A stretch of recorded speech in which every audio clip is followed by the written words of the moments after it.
What's going on? Welcome to Pangea HQ.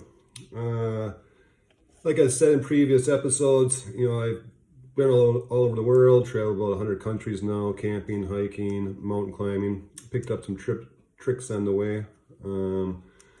So today, I figured I'd talk about this nanostriker. I'll give you some other safety or survival tips. Fire is probably your best friend, and weight is your enemy. So, as you can see what I did with this one, someone gave this to me for a gift. Remember, I'm in lockdown in Russia. I don't have a lot of tools available for me. I got this old drill from the 1940s and some drill bits that can't cut butter. But anyways, you can see what I did. It's not much, but all weight helps. I tried to get 3 holes. All I got was 2. Boom, boom, boom. Nice.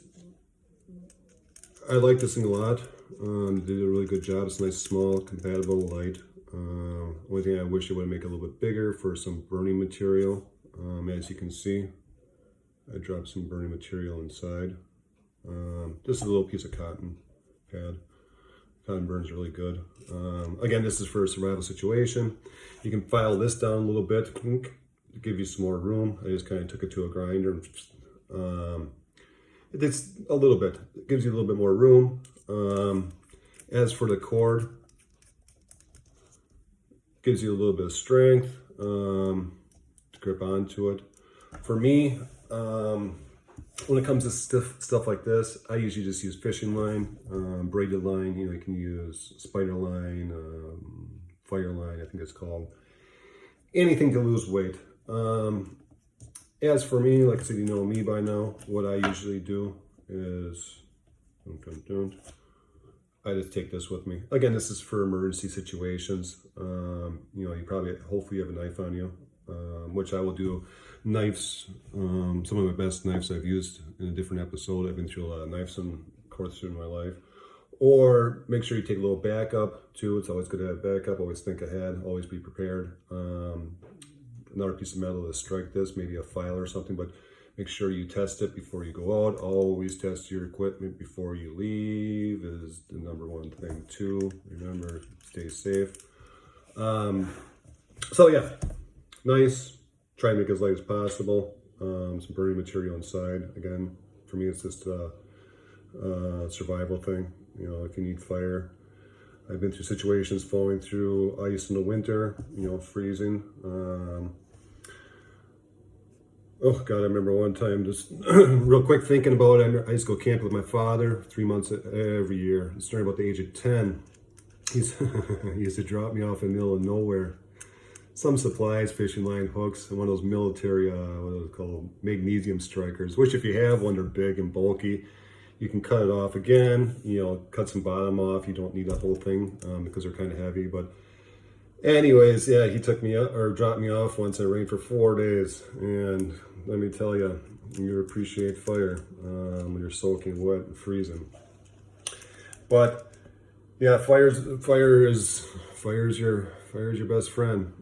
Fire, you can get warm, cook food, boil water. You can go a couple days without eating, but only a couple days without water. It's good to boil it down before you drink it. You don't want to be freezing somewhere or stranded somewhere and be sick from water that you drank.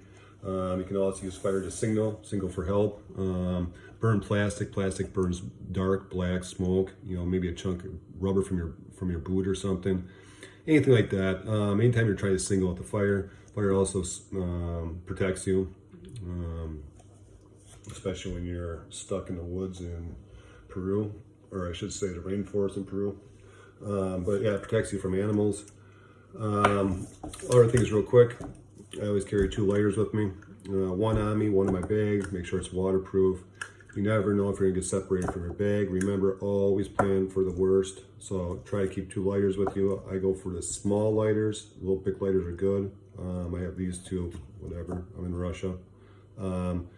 Try to get rid of some of the fuel. I usually have about 1/3 of the fuel in a lighter, just to get rid of it. You can just get rid of it, drain it out through the top. Always check your lighters. One time I was hiking and didn't realize that one of my lighters, the trigger was against something, and all the fuel leaked out. So after a whole day of hiking, found out no fire. So always be prepared for fire. Fire you need. Other little safety things too, or survival things, just in case you know.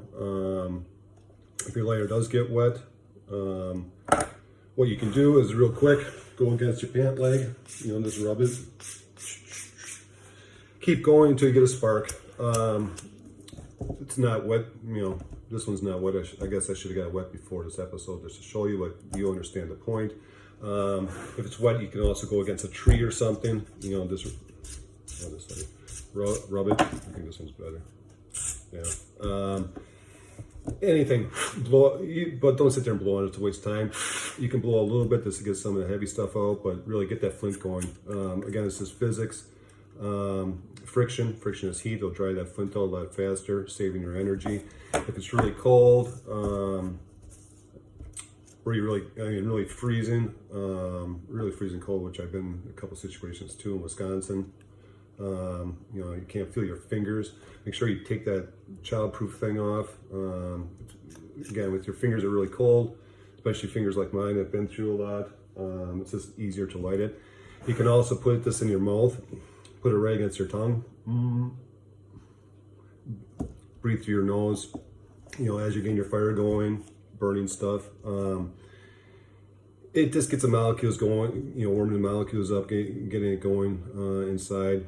It'll go one strike then. Once those molecules are nice and warm and, a couple minutes on your tongue, one flick, boom, you got a nice flame. Instead of trying to waste your time when you can't move your fingers. Again, this is all in survival situations, but I thought I would just tell you. So, that's it for this episode. Enjoy the outdoors. Never stop traveling, never stop dancing, never grow old, like I like to say. Until next time, stay positive, stay good, smile, be happy.